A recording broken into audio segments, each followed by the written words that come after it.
Jim Irsay, Colts owner, acknowledging what may be coming for rookie quarterback Anthony Richardson. The most likelihood is he's probably going to be gone for the year. I mean, it's not definite, but he probably misses this year, and we're going to have to contend with that factor. There's debate going, but it's probably going to lead towards surgery in the next week or so. We're just trying to figure out exactly how and when and what we want to do and what Anthony wants to do. This all comes from the grade 3 sprain to the AC joint. There were reports over the weekend, Sunday splashes about the possibility of season-ending surgery. Jay Glazer said decision coming as soon as Monday. It sounds like they're giving it at least one more day, because once you cross that bridge and have the surgery and the season's over, there is no coming back. They're thinking about his future, major investment, hoping that he becomes the next in the line that goes back to Andrew Luck and Peyton Manning before that. But it really is hard, Myles, not to view the Colts as somewhat cursed at the quarterback position. We joke about that with the 49ers all the time.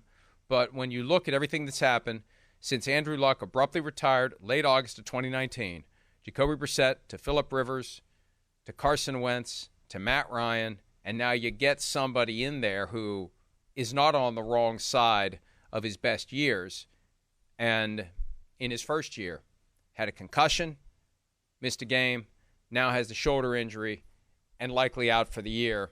Not that they're in bad hands with Gardner Minshew, but they're in better hands also from the standpoint of long-term developing, getting him on the field, getting him more reps. That's what hurts here more than anything else, regardless of how the season turns out for the Colts. This is a lost year to get Anthony Richardson closer to whatever his ceiling is going to be. Yeah, gosh, I feel bad for him. I really do, because it seems like he's got a good head on his shoulders. He's really trying, and you saw flashes of what that elite ability could be. I mean, when he can take off and run, he is tremendous. He's got a great arm. So you hate to see something like this for a rookie, especially a guy that comes in highly touted. And it seems like he's done things the right way. And so for him to suffer through multiple injuries in his first year, in his first few games, and then now potentially be out for the year, that just stinks, man. Just as a fan of football, that stinks. I really do hate to see this, and I hate it for the kid.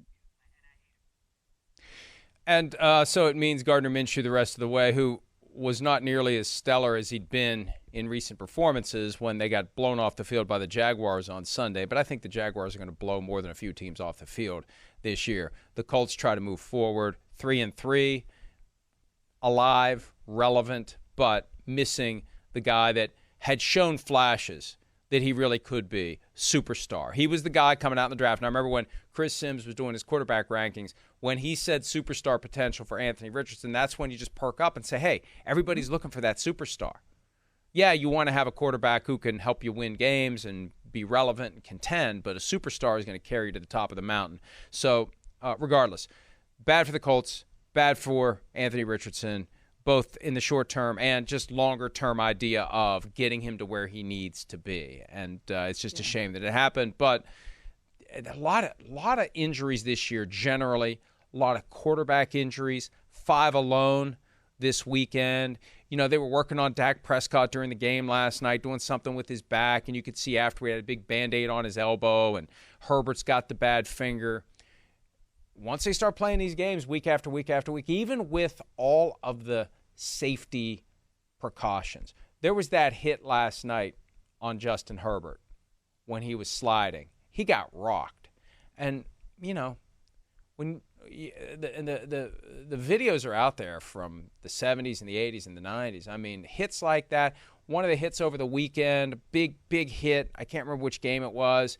Big blow to the head of a receiver. I mean, I think there was one last night too. I mean, it was nothing. It was nothing.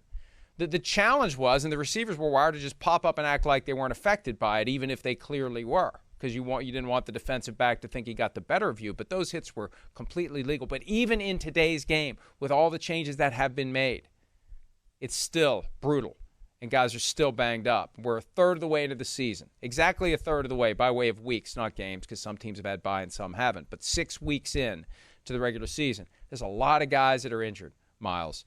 Not many for the year, but a lot of them that that are going to miss time potentially. You get backup quarterbacks in play. This is why the league is so aggressive about roughing the passer. They want to have as many healthy quarterbacks as possible because nothing ruins your ratings more than trotting out your second or third string quarterback. Right. Yeah. And this is one of the things that the Colts are going to have to think about with Anthony Richardson moving forward, because how did he get hurt? Well, it's on a designed run play.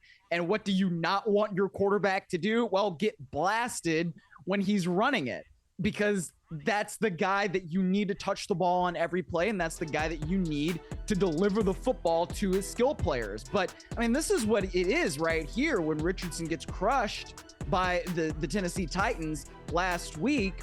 And it's just like, man, he immediately points to the shoulder and it appears, that he's seriously hurt. And it turns out that he is. And that's the really unfortunate thing. I mean, Shane Steichen, their head coach, talked about how that run was close to popping the week before when they had played the Rams. And so you call it, you want to take advantage of the skill sets of your players. And then something like that happens. It's just really unfortunate.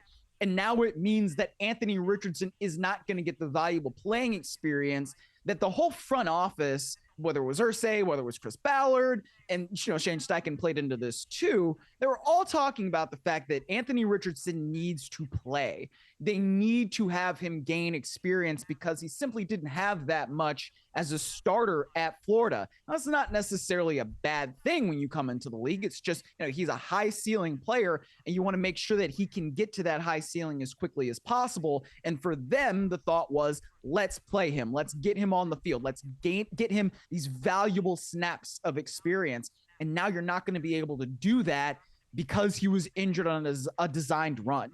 That's unfortunate for everybody involved, whether it's Richardson himself, whether it's the Colts, whatever you want to say it is. I mean, if he is in fact out for the year, that's going to be something that clearly sets him further back than he otherwise would have been. And again, it's nobody's fault really, but it's something that now the Colts have to look at.